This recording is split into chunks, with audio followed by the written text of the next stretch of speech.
You don't have to look yourself in the mirror and just say, hey, like I'm fat, so therefore I'm always going to be fat. And I need to compensate with learning game and learning charisma and that sort of thing. And again, you can. That's certainly fine. Side note, it's always so funny to me when I tell guys like get jacked, get in shape, get rich, get a good network, be captivating. And guys are like, you don't have to do all that to get girls. Just learn how to tell a good story or just like learn game. You know, it doesn't really matter. You don't have to do all that. That's so much work. And it's like, yeah, I agree. But the same people that are telling me like, oh, like you're doing too much work to get women or life isn't all about getting women. It's like, well, you're telling them not to do work that'll make their lives better just to get women. Like, how does that make sense? Anyway, I digress. So you are now the variable. There's some things you can't do anything about. If you're a guy in your 30s, maybe you started losing hair. We talk about that a lot on this channel or the Entrepreneurs in Cars channel. Rich has a lot of good stuff about that.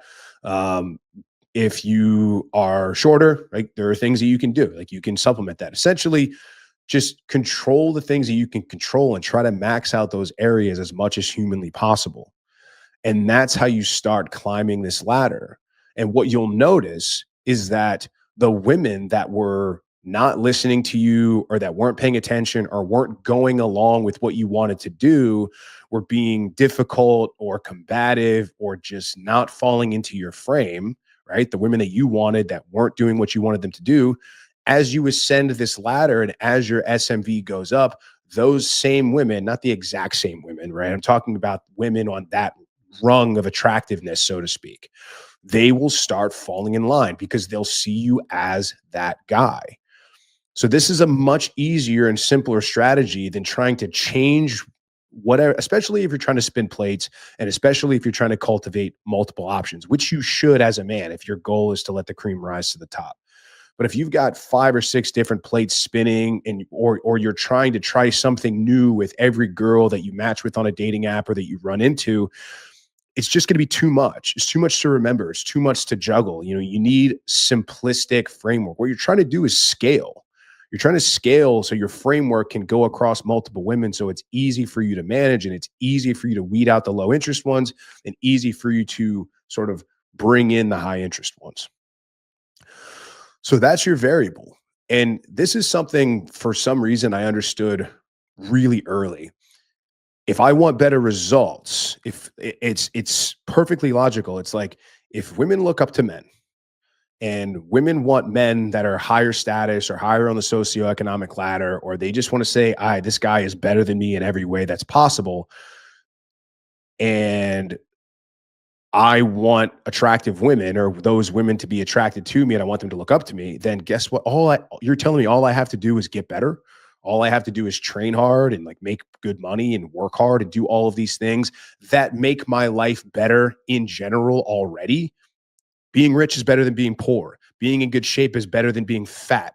Having a great network is better than being alone. Being charismatic and having stories to tell is better than being boring and lame.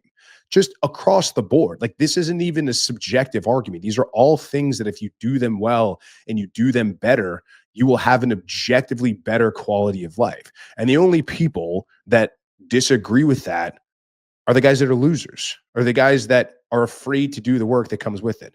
But we're not going to rail on those guys today. That's what guys need to internalize. You just need to internalize that if you just do the work, like I know we rail so much you guys over the head with this on this channel. If you just do the work, you're in control of your own destiny. And so maybe you're a 5. And if we know anything, the kinds of women who are going to be attracted to you are generally going to be 2 points down. So if you're a 5, you got some 3s. Maybe there's a 5 or a 4 that will kind of look your way and maybe give you like a little bit of attention.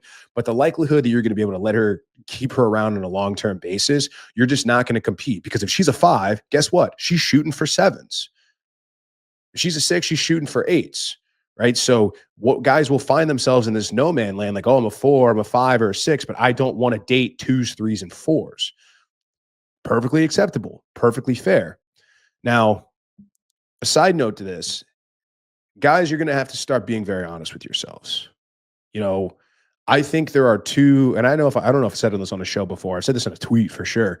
I think there are 2 dichotomies that are essentially true in modern dating.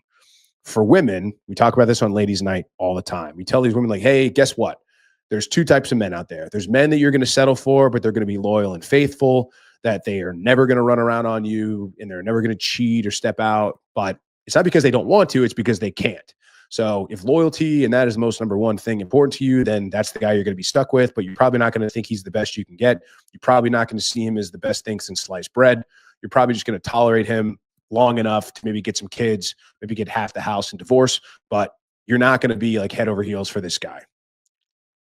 But you will have security, you will have loyalty, you will have faithfulness, whatever.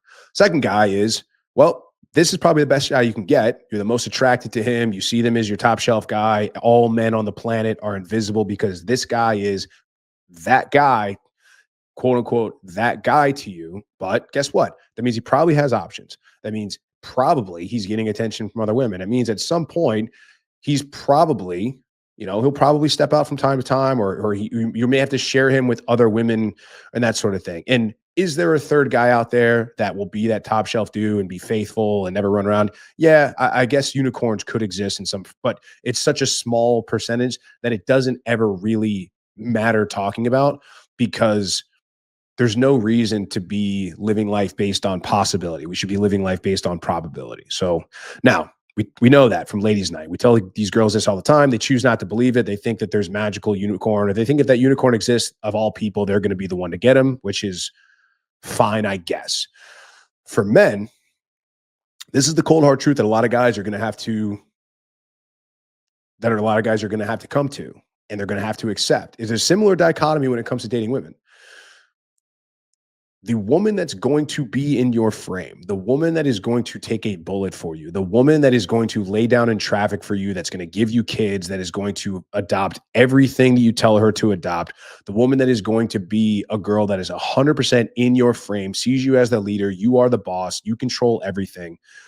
In all likelihood, she is not going to be your ideal level of attractiveness. She's not going to be the hottest girl that you can get attention from. She's not going to be the top shelf chick that maybe you could hook up with or sleep with, or that you could get to date you for a couple of rounds. But like, let's say if you're a 7, that means you probably can get the attention of another 7. But what do we just talk about? It's going to be much harder because she's shooting up. She's like sees you as a cross, or maybe you're a 7.5 or an 8 or whatever. And I don't mean to bog you guys down with all these numbers. I'm just trying to put it in a way that makes sense. But she's a 7. She's looking up at 8s, 9s, and 10s, right? Now, those guys may not wife her up. Those guys might not commit to her, but guess what? She doesn't know that. And we know women will chase those high value guys or those hot dudes. They'll chase them forever. The narcissistic bad boys, the guy that won't answer a phone call, they'll chase him forever. They'd rather chase a fucking 9 Chad than be saddled with a dude who's just like her, who's also a 7. So it's not to say you can't get a 7, but in all likelihood, if she's on the same level as you, she's not going to do any of those things. She's not going to hang around. She's not going to listen to you. Falling in your frame is going to be almost impossible, because she's like, why would I listen to you? You're on the same level as me. Like, just because you're a man, you think you have authority over me? No. You need to have probably at least two SMV points above that girl if that's what you want. So that's the dichotomy. You either get with a girl that you think is super hot, maybe she gives you the time of day, and maybe she's fun, but a long-term relationship is essentially going to be impossible for you to maintain because she's just not looking up to you enough, and she doesn't see you as high enough or higher enough on that scale than she is. Or you say, okay, I'm not the most attracted to this girl in the world. She's attractive to me, but I know that there's hotter chicks out there that I can get attention from. But I want a chick that's a soldier. I want her to lay down in traffic for me if I ask. I want her to raise my children. I want her to support my mission and all these things that we talk about. And so that's where men are going to have to kind of make this decision. So the end goal, in my opinion, should be raise your SMV as high as it possibly can get yourself. And now everybody's scale is different. Like, get yourself to a 10. Are we talking about just your own version of yourself? Are we talking about all men in the world?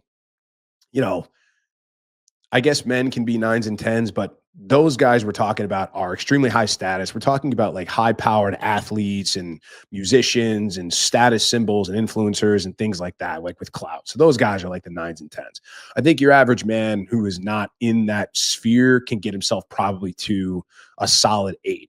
I think that's probably the ceiling for most men. All right, guys, I really hope that you enjoyed that clip. If you want to check out the full-length podcast episode, you can find that right over here. Also, make sure you visit my website over here where you'll find my supplements, the opportunity to book me privately one-on-one for coaching, and most importantly, my new School of Unplugging, which you'll find on the courses tab. Newer to the channel, hit subscribe.